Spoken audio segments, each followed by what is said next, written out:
He guys welcome in B learner. तो आज हम बात करने वाले हैं प्राइम मिनिस्टर मतलब प्रधानमंत्री पर। तो इनके बारे में हम बहुत कुछ जानने वाले हैं। तो चलिए स्टार्ट करते हैं। तो सबसे पहले बात करते हैं इनका सिलेक्शन कैसे होता है, ये किस प्रकार से चयन किए जाते हैं और इनको कौन अपॉइंट करता है, इनकी नियुक्ति कौन करता है। तो देखिए, जब लोकसभा का चुनाव हो जाता है, इट मीन्स जो लोकसभा के मेंबर होते हैं, जो लोकसभा के सदस्य होते हैं, उनका सिलेक्शन होने के बाद तो आपको पता होगा जो हमारी पार्लियामेंट होती है, संसद होती है, उसके दो हाउस होते हैं, दो सदन होते हैं, एक लोकसभा और एक राज्यसभा। ठीक है।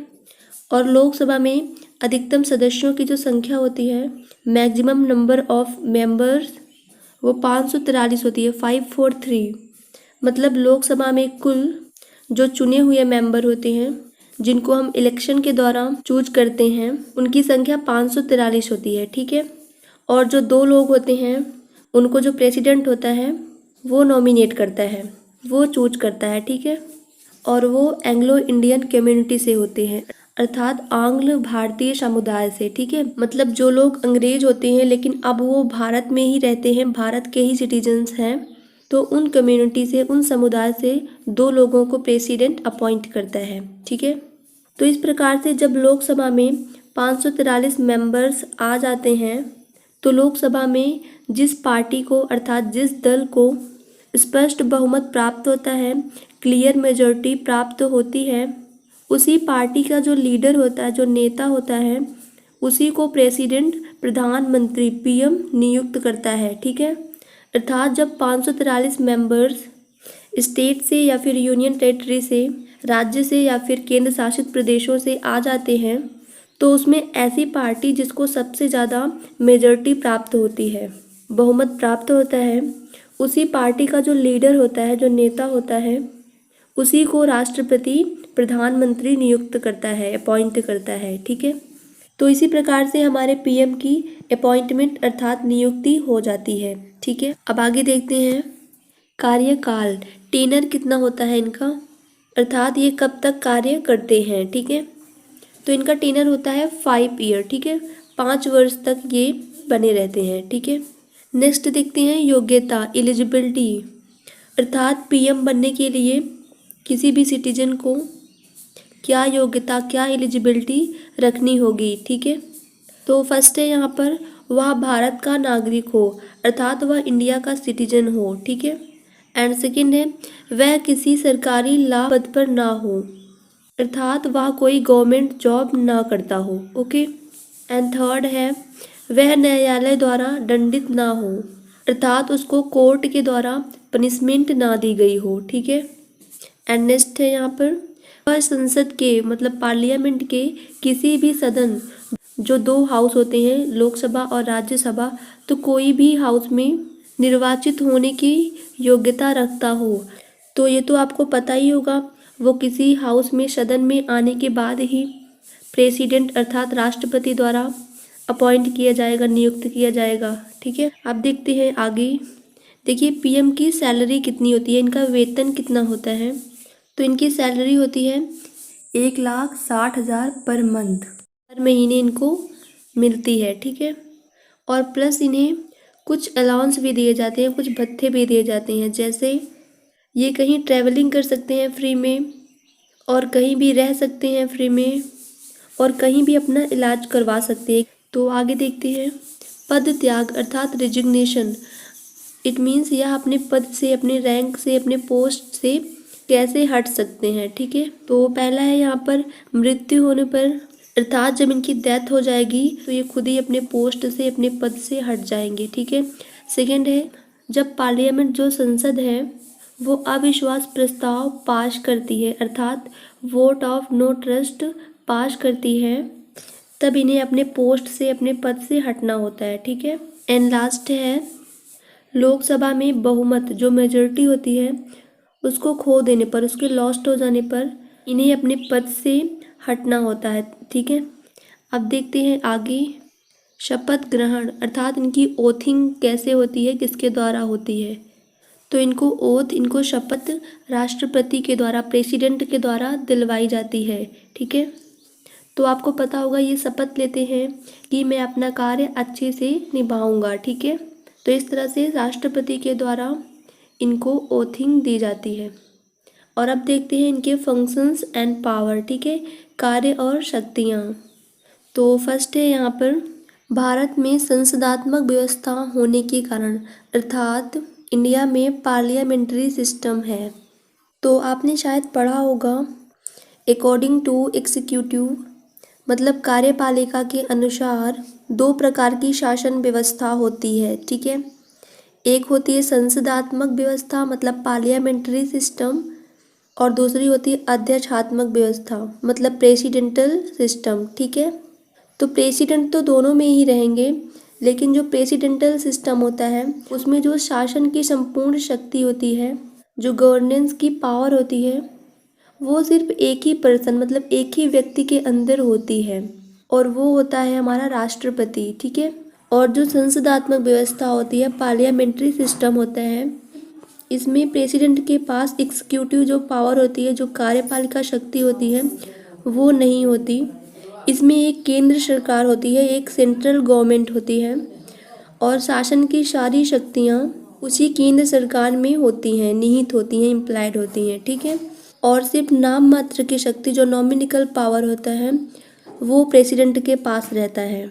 इसलिए जो वास्तविक प्रधान है वो केंद्र सरकार होती है, सेंट्रल गवर्नमेंट होती है पार्लियामेंट्री सिस्टम में। ठीक है, तो इंडिया में पार्लियामेंट्री सिस्टम है, अर्थात यहाँ पर जो प्रेसिडेंट है उनके पास सिर्फ नॉमिनिकल पावर है, मतलब सिर्फ नाम मात्र की शक्ति है।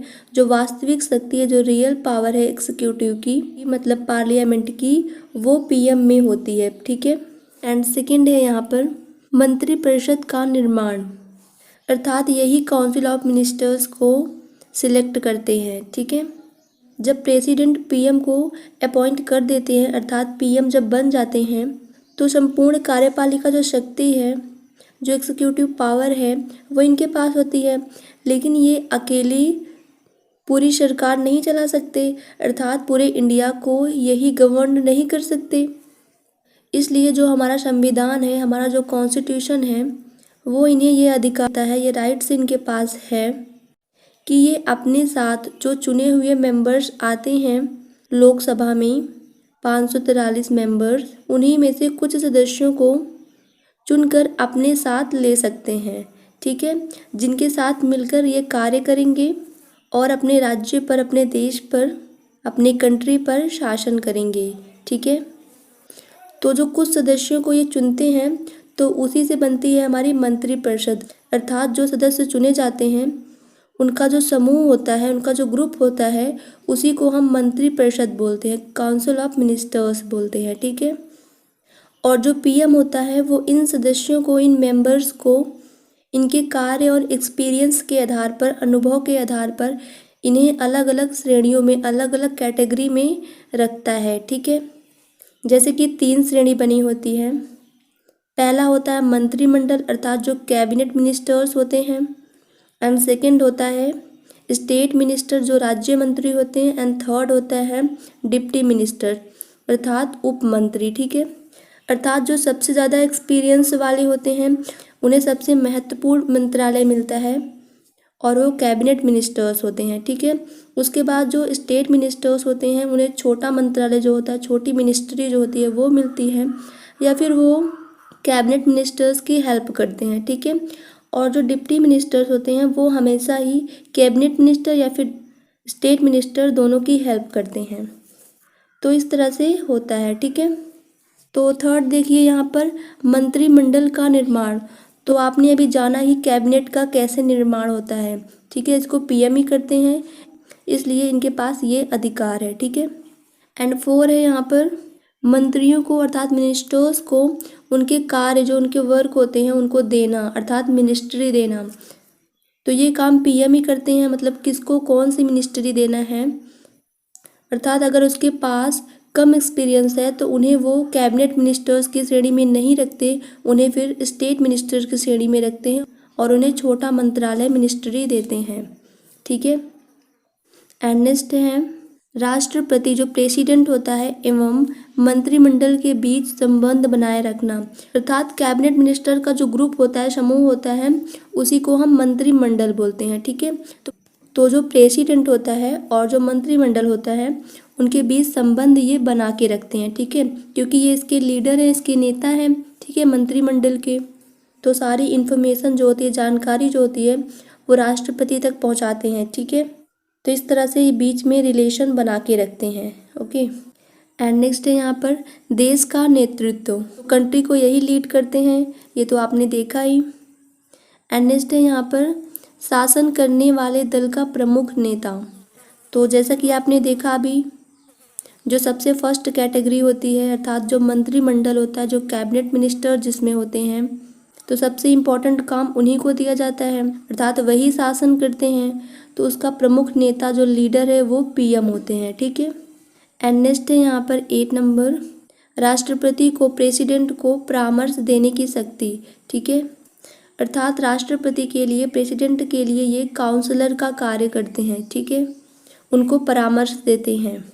एंड 9 है यहाँ पर मंत्रिमंडल के मंत्रियों में परिवर्तन, अर्थात जो हमारे कैबिनेट मिनिस्टर्स होते हैं उनमें ये चेंज भी कर सकते हैं। तो लास्ट है यहाँ पर उपाधियाँ प्रदान करना, अर्थात जो रिवॉर्ड्स होते हैं, जो बड़े बड़े रिवॉर्ड्स होते हैं, जैसे कि भारत रत्न हो गया, पद्म भूषण हो गया, ये सब जो है पीएम देते हैं। ठीक है, ओके, तो इस प्रकार से ये सब थी इनकी पावर एंड वर्क। अब यहाँ पर एक नोट पॉइंट है जो कि आपको ध्यान देना चाहिए, ऐसी भी परिस्थितियाँ हो सकती हैं, अर्थात ऐसी भी सिचुएशन क्रिएट हो सकती है जिसमें जो राष्ट्रपति होता है, जो प्रेसिडेंट होता है, वो प्रधानमंत्री के अपॉइंटमेंट में, नियुक्ति में अपने सेंस का प्रयोग कर सकता है, अपने विवेक का इस्तेमाल कर सकता है। ठीक है, जैसे कि मान लीजिए आप क्लियर मेजॉरिटी हासिल नहीं हुई, मतलब स्पष्ट बहुमत अगर नहीं प्राप्त हुआ, तो यह अपने सेंस के अनुसार किसी भी व्यक्ति को, और ऐसा नहीं है कि सिर्फ लोकसभा का ही सदस्य इसमें आ सकता है, संविधान के अकॉर्डिंग टू कॉन्स्टिट्यूशन भारत में संसद के किसी भी सदन, ठीक है, जो हमारी पार्लियामेंट होती है उसके किसी भी सदन से, चाहे वो लोकसभा हाउस हो या फिर राज्यसभा हो, इन दोनों हाउस से कोई भी सदस्य जो होता है वो पीएम बन सकता है। ठीक है, अर्थात जो हमारे राष्ट्रपति होते हैं वो अपने सेंस के अकॉर्डिंग किसी भी सदस्य को अपॉइंट कर सकते हैं। ठीक है, तो इस प्रकार से ये था आज का डिस्कशन। आई होप आपको क्लियर हो गया होगा, बट अगर आपके पास कोई भी डाउट है तो आप कमेंट सेक्शन में मेंशन कर सकते हैं, मैं आपको सेटिस्फाई ज़रूर करेंगे। तो थैंक्स फॉर वॉचिंग।